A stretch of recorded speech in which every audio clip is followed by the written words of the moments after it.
ఖమ్మం జిల్లాలో అత్యాచారం హత్యాయత్నానికి గురై తీవ్రంగా గాయపడి హైదరాబాద్లోని నిమ్స్ ఆసుపత్రిలో చికిత్స పొందుతున్న బాధిత బాలికను శనివారం టీఆర్ఎస్ చీఫ్ కవిత పరామర్శించారు. ఈ సందర్భంగా కవిత మీడియాతో మాట్లాడారు. నిందితుడిని ఉరితీయాలని బాధితురాలి తల్లి డిమాండ్ చేస్తున్నట్లు కవిత తెలిపారు. బాధిత కుటుంబానికి నెలకు 50,000 పింఛన్, ఇల్లు ఇవ్వాలని ప్రభుత్వాన్ని కోరారు. ఇటువంటి దారుణాలపై కఠిన చర్యలు తీసుకోవాలని సీఎం రేవంత్ రెడ్డికి కవిత విజ్ఞప్తి చేశారు. జై తెలంగాణ. ఖమ్మం పట్టణంలో జరిగినటువంటి హృదయ విదారకమైనటువంటి ఘటన ఆ తల్లిదండ్రులను చూస్తే నిజంగా గుండె తరుక్కుపోతా ఉన్నది. ఆ తల్లి ఒకటే అంటుంది, 12 ఏళ్ల నా బిడ్డకు జీవితాంతం బెడ్ మీద ఉండేటటువంటి పరిస్థితి వస్తుంది. ఈ పరిస్థితికి కారణమైనటువంటి వ్యక్తిని ఉరిదీయమని మాత్రమే ఆ తల్లి అడుగుతా ఉన్నది. నేను ప్రభుత్వాన్ని డిమాండ్ చేస్తూ ఉన్నాను. ప్రభుత్వానికి సంబంధించినటువంటి పెద్దలే మధ్యవర్తిత్వం చేసేటటువంటి ప్రయత్నం చేస్తున్నారట. కేసు వాపసు తీసుకోమని చెప్తున్నారట. అటువంటి దుర్మార్గుని మాత్రం ఎట్టి పరిస్థితుల్లో క్షమించొద్దండి.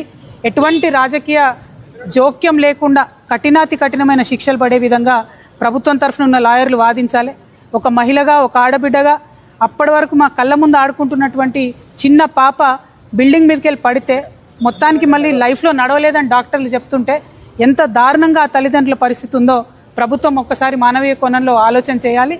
ఖచ్చితంగా ఆ పాపకి బయటకు వచ్చిన తర్వాత కూడా సేఫ్టీ ఇవ్వాలి. ఎందుకంటే ఇటువంటి ఎన్ని కేసులు మనం చూసినాము.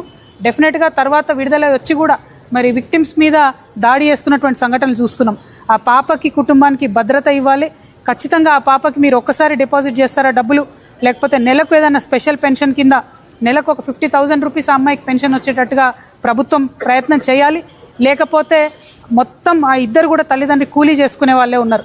ఇంకొక 2 పిల్లలు ఉన్నారు. వాళ్ళకు ఈ పాపను చూసుకునేటటువంటి ఆర్థిక స్తోమత వాళ్ళకు లేదు. ఆ పాప వాళ్లకు తల్లిదండ్రులకు ఇల్లు కూడా సరిగ్గా లేదు. కాబట్టి ప్రభుత్వం తక్షణమే ఇల్లు మంజూరు చేయాలి. అదేవిధంగా పెన్షన్, స్పెషల్ పెన్షన్ ఆ పాపకి ఇవ్వాలి. ఎందుకంటే ఆ పాపను చిన్న పసిబిడ్డను చూసుకున్నట్టు మంచంలో పెట్టే చూసుకునే పరిస్థితి ఉంటుంది. కాబట్టి ప్రభుత్వం మానవీయ కోణంలో ఆలోచించి మద్దతు ఇవ్వాలని చెప్పి నేను డిమాండ్ చేస్తున్నాను. ముఖ్యమంత్రి గారిని ప్రత్యేకంగా విజ్ఞప్తి చేస్తున్నా. మీరే హోమ్ మినిస్టర్గా ఉన్నారు. రోజుకు 5 మంది ఆడపిల్లల మీద, చిన్న పిల్లల మీద, మైనర్స్ మీద ఇటువంటి అఘాయిత్యాలు జరుగుతున్నాయి. పోక్సో కేసులు అవుతా ఉన్నాయి. కఠినమైన చర్యలు తీసుకోండి దయచేసి. రాజకీయ జోక్యం లేకుండా ఈ పోక్సో కేసుల మీద ప్రత్యేకంగా ముఖ్యమంత్రి గారు రివ్యూ చేసి మహిళా లోకానికి అంతటి కూడా భరోసా ఇవ్వాలని చెప్పి డిమాండ్ చేస్తున్నాను. Thank you. జై తెలంగాణ. జై తెలంగాణ.